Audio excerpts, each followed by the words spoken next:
Montana Territory. Late autumn, 1883. The train whistle had long since faded into the vast, empty landscape. But Clara Ray remained on the platform. A worn carpet bag was clutched in her gloved hands, her breath misting in the crisp air. Dust swirled around her worn boots as the last of the passengers vanished down the path to town, swept away by waiting families and welcoming merchants. Once again, no one had come for her. Clara sank onto a rough-hewn bench, the wood cold and unyielding. The weight of her humiliation was a physical thing, pressing down on her spine. She pulled a letter from her coat pocket, creased, soft at the edges, read too many times. She had memorized every line, every promise scribbled by the man who called himself Harland Colton. "I've a quiet home, a warm hearth, and a place for a kind soul to belong." But there was no Harland, no wagon, no welcoming face, only silence, punctuated by the distant, mocking laughter of two young men leaning against a barrel. "There she is," one of them snickered. "The half-blood bookkeeper. Thought she'd marry herself a rancher, did she?" Clara flinched. It wasn't the first time she'd heard such words. She had been turned away at the altar 3 times before. Each time the truth rose like bile in their throats. "She's part savage, you know. Her mother was taken. That blood runs deep." Even when she had opened a small library near Fort Union, the whispers had followed her. Half-blood orphan, raised by Injuns, untouchable. Tears welled, hot against the biting wind. She lowered her head, her shoulders curling inward. She hadn't cried in front of another soul in years, but now she wept, quietly and hopelessly, the letter crumpling in her lap. The sound of small footsteps tapped closer, followed by a child's voice, bright and clear. "Are you hurt?" Clara looked up. A girl, no older than 3, stood before her, her eyes wide with concern. She was swallowed by a too large wool coat, her mittens dangling from a string around her neck. Golden curls peeked out from beneath a knit cap. Clara hastily wiped her face with her sleeve. "No, I'm just—" She tried to smile. "Just a little sad." The girl studied her with grave seriousness. "Did your daddy say no?" Clara blinked. "No, sweetheart." The girl tilted her head. "Do you have a husband?" Clara shook her head. "Do you have a baby?" Another small shake of her head. Clara's voice was barely a whisper. "Nobody wants me." The child stepped closer.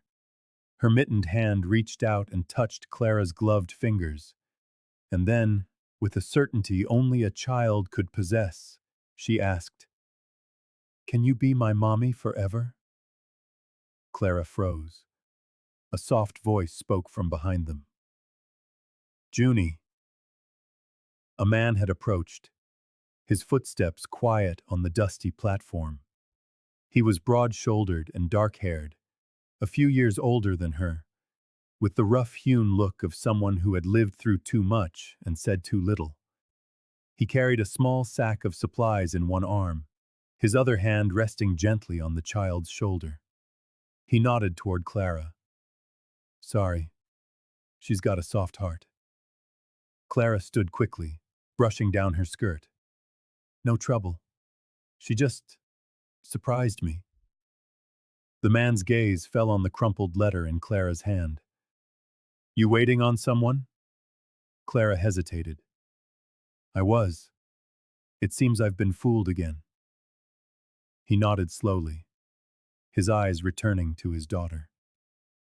Junie tugged on his coat. "She cried, Papa." His jaw tensed. He looked back at Clara, his expression unreadable. "You've got no place to stay." No, she admitted, but I'll manage. He stared at her a moment longer, then shifted the sack to his other hand. It's getting cold. If you want a roof over your head and some warm broth, you're welcome to rest a while. Clara blinked in surprise. I don't even know your name. Luke, he said. Luke Harrison. He gestured down the path. It's not far. You can leave after supper if you still want to. Clara looked down at Junie, who still held her hand. Then she nodded. Thank you. And just like that, she followed the man and his daughter into the cold Montana dusk, guided not by hope, but by the tiniest flicker of warmth, like a match struck against the wind. The path to Luke Harrison's cabin wound through sparse pines and broken hills. By the time they arrived, the sky had deepened to a bruised violet. The cabin was small, nestled in a hollow, a single room with a low porch, a thin curl of smoke rising from its chimney. Junie pulled gently on Clara's hand. It's warm inside, she whispered. Luke opened the door without a word. A fire was already crackling in the hearth, casting long shadows on the rough plank walls. The space was sparse but clean, a single cot in the far corner, a small table, a rocking chair. You can hang your coat there, Luke said, gesturing to a hook. Clara hesitated. I won't stay long. Luke didn't look up from pulling off his boots. That's up to you, but I didn't invite you here to stay forever. Just for the night. Clara's cheeks flushed with embarrassment. I appreciate your honesty. He moved to the hearth and stirred a pot of stew. And for the record, he said, his back to her, I didn't write you any letters. Clara stared. You're not Harland Colton. Luke let out a dry, humorless sound. Harlan Colton is a 16-year-old who cleans my stables sometimes. Likes to play games with other people's mail. Probably thought it was a joke. Clara's hands clenched the strap of her carpetbag. I see, she said quietly. Sensing the tension, Junie patted the bench beside the fire. You can sit here. It's warmest. Clara sat, but she didn't remove her gloves. They ate in near silence, the quiet broken only by Junie's cheerful humming. Afterward, Clara stood. Thank you for the meal, I should go. But before she could move, Junie slipped from her seat and latched onto her skirts. No, the child cried. You don't have a house, this is one. Clara knelt. Sweetheart, this isn't my house. Junie's lip trembled. It can be. Just for a little. Clara glanced at Luke, lost for words. He leaned back in his chair, arms crossed. She gets attached fast, he muttered. I'll sleep in the barn, Clara offered. Or by the hearth, just for tonight. Luke was quiet for a long moment, then gave a single, reluctant nod. You can take the cot. I'll stay up. As Clara looked around the small room, her eyes fell upon something in the corner. Tucked behind a stack of folded blankets was a small, beaded dress, the kind worn by native girls. Beside it, a low wooden shelf held a few cherished items, a single feather, a string of turquoise, and a small pouch of dried sage. Clara stepped closer. She was Kiowa, she said, her voice soft with recognition. Luke's voice came from behind her, low and steady. Comanche. Clara turned. He didn't look away. She died during the frost last year. Fever took her fast. Her heart ached with a sudden, sharp pang of understanding. I'm sorry. Luke gave no reply, only turned to add another log to the fire. It began with a shiver. Junie, who had been dancing barefoot in the meadow that morning. now lay on the cot, her skin flushed and damp. By nightfall, her breaths were shallow gasps, her small body trembling beneath the quilt. Luke hovered beside her, his eyes wide with a growing panic. His hands, usually so steady with a hammer or a rifle, shook as he tried to press a wet cloth to her burning forehead. "She's burning up," he muttered to himself. "I don't know what's wrong." Clara crossed the room in 3 quick strides. "What happened?" "She was fine this morning. Just a sniffle." Then she got quiet. Too quiet. Clara placed her hand on Junie's cheek. The heat pulsed against her palm like fire under thin ice. "She has a fever," she said, her voice calm and even. "A bad one." Luke's mouth tightened. "Can we get her to town?" "Not tonight. The roads are frozen. She won't last the trip." He stood pacing the small cabin like a caged animal. "I don't know what to do." Clara touched his arm, her touch grounding him. "I do." He looked at her, his desperation warring with his surprise. "My father," she explained, "was a Kiowa medicine man. He taught me things." Luke hesitated for only a second, then nodded. Clara moved with swift purpose, pulling dried roots and bundles of leaves from her satchel. She boiled water, steeped herbs, and crushed others into a thick paste. She worked without fear, her movements efficient and sure. Luke watched from the corner, his arms crossed, his body rigid with tension. "She's just a child," Clara murmured, placing an herbal cloth on Junie's chest. "But she burns like she's carrying the world." "She's all I have," Luke said, his voice raw. Clara didn't answer. She lifted Junie's head, coaxed her lips open, and dripped a bitter tea slowly past her tongue. The girl whimpered but swallowed. "She needs to sweat it out," Clara said. "If she does, the fever will break before morning." The room fell quiet, the silence broken only by the crackle of the fire and Junie's soft moans. Luke sat on a stool, his elbows on his knees, his gaze never leaving his daughter. "You've done this before?" he asked quietly. Clara nodded. "Twice. For a boy with croup so bad he couldn't breathe, and another with a fever after a winter hunt. He lived." "You sound more sure than most doctors," Luke observed. "I had to be," she said simply. "Where I grew up, no one came for us when we got sick." He studied her then, the calm in her eyes, the certainty in her posture, the gentleness of her hands. Something inside him shifted. He was not used to being helped, to being watched over. He had always been the one guarding the edges, shielding those he loved from pain. But tonight, it was Clara who stood between his daughter and the encroaching darkness. She wiped Junie's brow, replaced the compress, and whispered lullabies in a language Luke did not understand, but whose melody was one of pure comfort.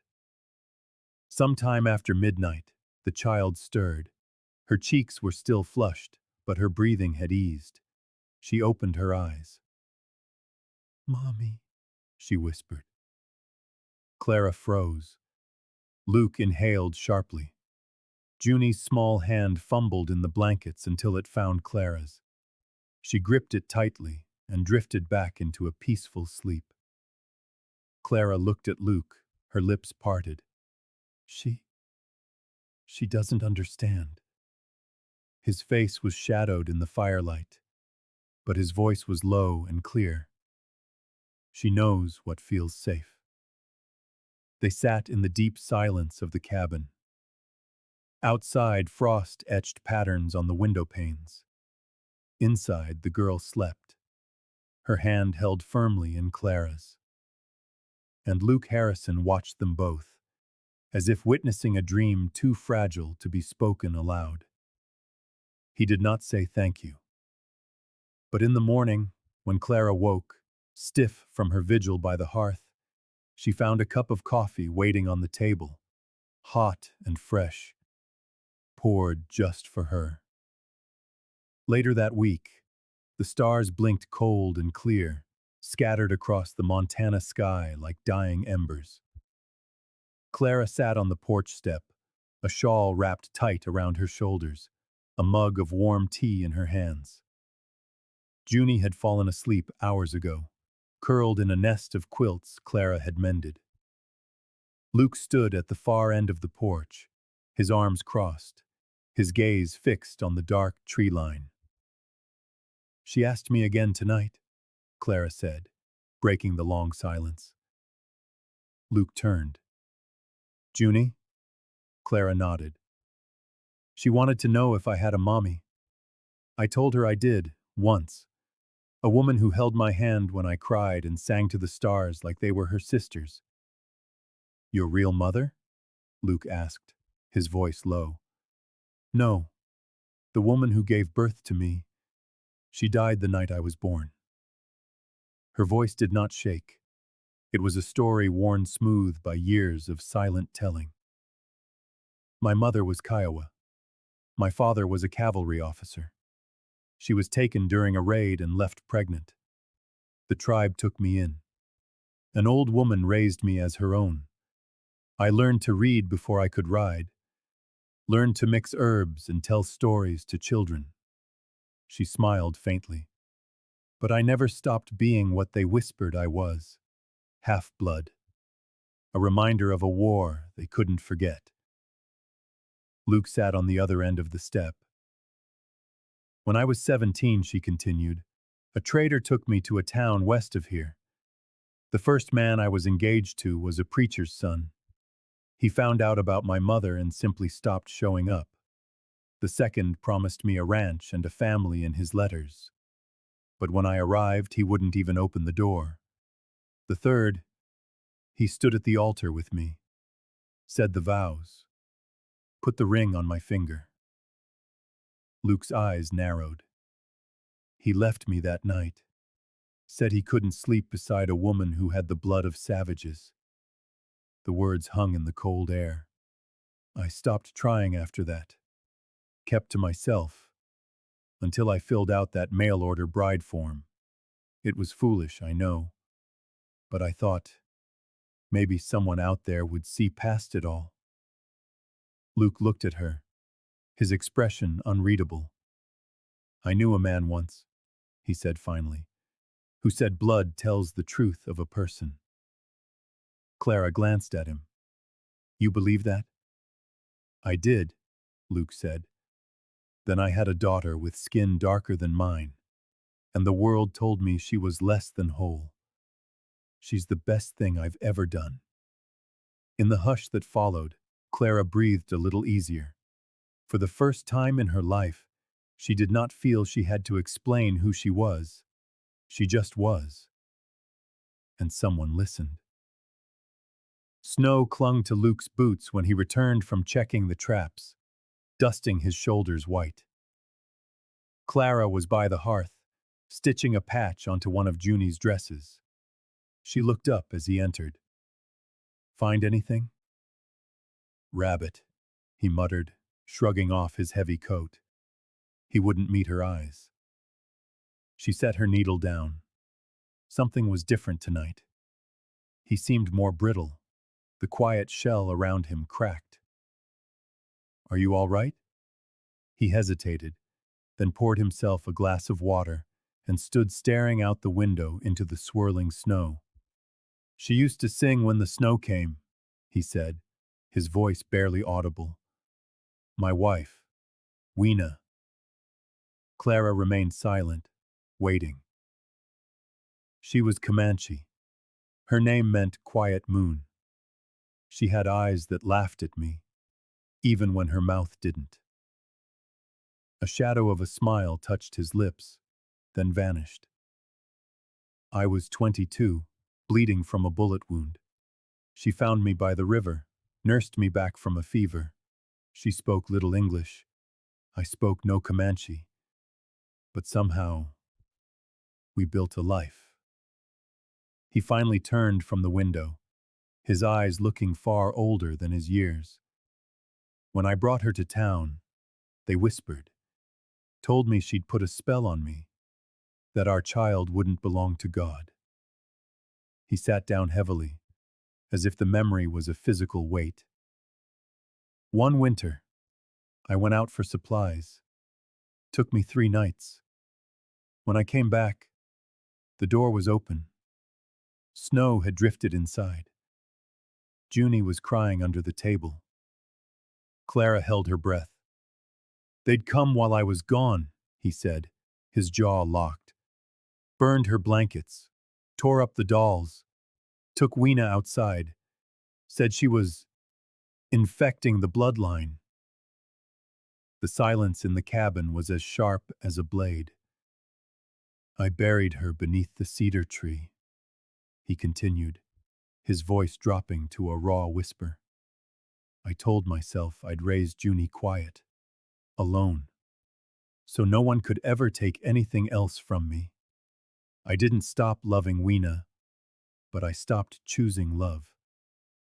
I chose survival.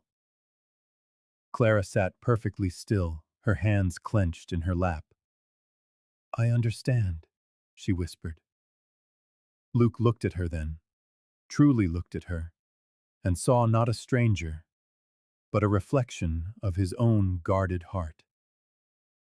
I didn't come here to fall in love either, Clara said, her voice soft but steady. I just came to survive.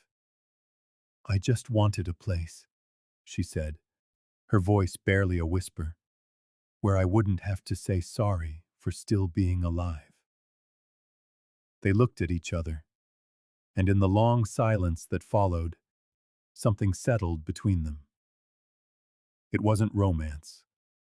No brush of fingers, no sudden, breathless declarations. It was the simple, raw understanding of 2 people who had survived being unwanted, who had chosen silence over hope for far too long. She would have liked you, Luke said finally, breaking the stillness.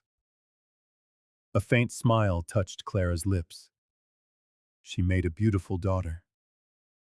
She was the strongest woman I ever knew, he said, his gaze distant. Clara looked down at the patched dress in her lap. Then I'll make sure her daughter grows up knowing that. A soft murmur drifted from the next room as Junie stirred in her sleep. Luke rose and moved toward the door, then paused, turning back. You don't have to stay. I know. But if you do, he said, his voice quiet but firm, you won't owe me anything. I'm not here to be owed, Clara replied, meeting his gaze. I'm just here. Another silence fell, but this one didn't ache. It settled around them like a thick blanket, warm with unsaid things, with the quiet promise of peace. They would not call it love, not yet. But in the quiet space between their stories, something had taken root, and for the first time, neither of them was planning to walk away. By mid-afternoon, the wind had shifted. It grew colder, sharper, with a whisper of snow in its teeth. Clara was hanging a blanket to dry when a sudden stillness pricked at her senses. The yard was too quiet. Junie? No answer. She dropped the blanket, her eyes scanning the frozen field. The gate near the tree line stood wide open. Panic, cold and sharp, clawed up her throat. She ran, her boots pounding against the hard ground, her voice tearing through the wind. Junie! She found the little footprints by the stream first, then a scrap of red ribbon snagged on a thorn bush, and then a splash and a scream that shattered the air. Help! Clara's heart stopped. There, at the edge of the churning creek, Junie was flailing in the ice-cold water, the current pulling her under. Her small hands grasped for a branch, her grip slipping. "Hold on!" Clara yelled, already tearing off her coat, not thinking, only moving. The water was a blade of winter. It stabbed through her skin, seized her chest, and shot up her spine. She gasped, the cold stealing her breath. But she pushed forward, her boots sinking into the mud as she reached for Junie. "Come here, sweetheart. I've got you." Junie sobbed, clinging to hers as Clara heaved her toward a half-submerged rock. With the last of her strength, she pushed the child up onto its relative safety. "Stay here. Hold on tight." Junie clutched the rock, her small body trembling violently. But Clara, her foot now wedged between two underwater stones, couldn't pull free. She twisted, pulled, kicked, but a searing pain shot up her leg. The cold burned in her arms, and her breath came in ragged, shallow gasps.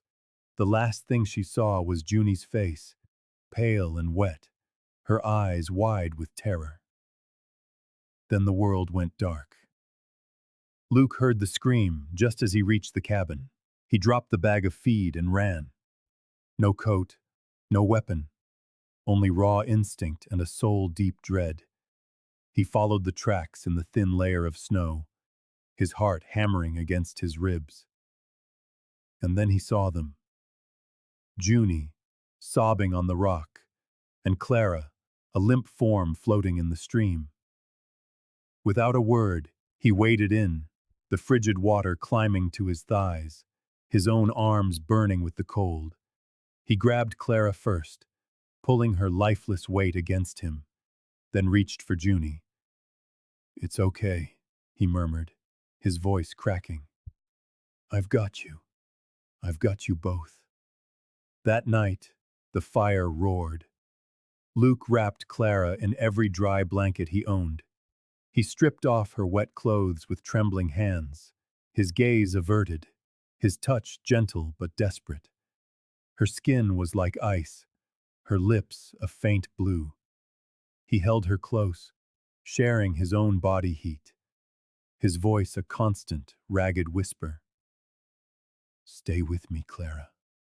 Come back to me." Junie lay asleep nearby, warm and safe, her small fingers curled around the edge of Clara's shawl. Luke didn't sleep. He fed the fire, rubbed warmth back into Clara's frozen limbs, and repeated the same words over and over, a prayer against the encroaching dark. "Please, don't leave me." He did not cry, but something in his voice broke with every word. As dawn painted the sky in shades of gray, she stirred. Her eyes fluttered open, slow and unfocused. Then they found him.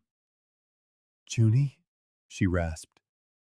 "She's safe," Luke whispered, his hand shaking as he brushed damp hair from her forehead. "Because of you." Clara swallowed, her body racked with shivers. I couldn't let her go." "I know," he said, his voice thick with emotion. "You didn't." He touched her cheek, his thumb tracing the line of her jaw. "You saved my daughter. You could have died." She looked at him, a long, searching look. "I'd do it again." Luke bowed his head, unable to speak for a moment. When he looked up, he whispered, "Don't ever leave again, Clara. Please don't." Her fingers, weak but determined, curled around his. "I wasn't planning to." And in that moment, for the first time, Luke didn't see a woman who had arrived by mistake. He saw the woman who had chosen to stay. He saw home. When Clara next woke, the cabin was steeped in darkness, the fire a bed of glowing embers casting long, sleepy shadows. Junie was sitting quietly by her side, a rag doll clutched in her hand. The moment Clara stirred, the little girl's eyes lit up. "Clara!" she cried, scrambling onto the cot and wrapping her arms around her neck. "You woke up!" Clara, still weak, blinked and hugged the small, warm body. "Sweetheart." Junie pulled back, her expression serious. "Can you be my mommy forever?" The same question, the same tiny voice. But this time Clara didn't flinch. She pulled the child back into her arms, holding her tight. Her own arms shook, not from the cold, but from the weight of a love she had never dared to want. Tears slipped down her cheeks. "Yes," she whispered into Junie's hair. "Yes, baby. If you'll have me, I will." Junie nodded fiercely, as if sealing a sacred vow, and snuggled under the blanket beside her. From the doorway, Luke stood silent, a shadow who had heard it all. He didn't move, didn't interrupt. Only when Junie's breathing had evened into sleep did he step outside into the biting cold. Above, stars flickered behind drifting clouds as snow began to fall again, each flake a silent blessing on the quiet earth. After a while, Clara rose carefully, wrapping a shawl around her shoulders. She stepped onto the porch, her bare feet silent on the wooden planks. Luke stood with his back to her, his hands gripping the railing. "I'm not much for speeches," he said, his voice low and rough. "And I don't have much to offer." He turned to face her, his expression vulnerable in the faint light. "I didn't send that letter. I didn't plan for any of this. For you." "I know," she said softly. "But when I saw you holding her, when I heard what you said—" He trailed off, running a hand through his hair. "I don't have silver rings or a preacher's vows. All I have is this porch, a fire that doesn't always stay lit, and a fence that needs mending." He swallowed hard. "But if what you need is a place to stay, and a reason not to be alone, then I've got that. I've got her, and I want to have you too. If you'll let me." Clara's heart ached with a lifetime of unspoken words. All she could manage was his name. Luke. He looked down, bracing for rejection. She reached out and took his hand. "I don't want just a roof over my head," she said, her fingers squeezing his. "I want a family." Luke's eyes filled with an emotion he hadn't let himself feel in years. Just then, the door creaked open, and Junie tumbled out, her bare feet padding on the cold wood. "My mommy and my pa!" she shouted, spinning in a circle, her face turned up to the sky, laughing as the snowflakes kissed her cheeks. Luke reached down and scooped her up, settling her on his hip. Clara wrapped her arms around them both. And there, beneath the falling snow, on the porch of a small, worn cabin, 3 broken people became whole. A year later, the wind carried the scent of dry sage and sweetgrass across the plains. Clara stood in the doorway, a hand resting on her round belly, feeling the gentle stir of their second child. Behind her, Junie's laughter echoed through the cabin they had made a home. Luke had added another room and built shelves for Clara's drying herbs. A small, hand-carved sign now hung above the door. "Ray and Harrison, Herbs and Help." The townspeople, once wary, now came to her for remedies and lessons, their children learning letters from charcoal on scrap paper. No one called her half-blood anymore. They called her Miss Clara, and they meant it. Today, they were getting married, not in a church, but in a field of gold grass, with a handful of neighbors who had come bearing gifts of honey and homespun cloth. Clara wore a simple cotton dress she had sewn herself, Luke waited for her beneath the old sycamore tree, his hands trembling slightly. As she approached, with Junie running ahead carrying a bouquet of wildflowers, he felt his knees go weak. They stood face to face, the wind tugging at her skirt. "I don't have rings," Luke said, his voice low, "and I don't have a name that ever meant safety." Clara took his calloused hand in hers. "I don't need safety," she said, her voice clear and strong. "I just need home.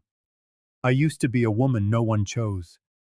But today," she glanced at Junie, beaming with pride, "today I am chosen. I am part of a family."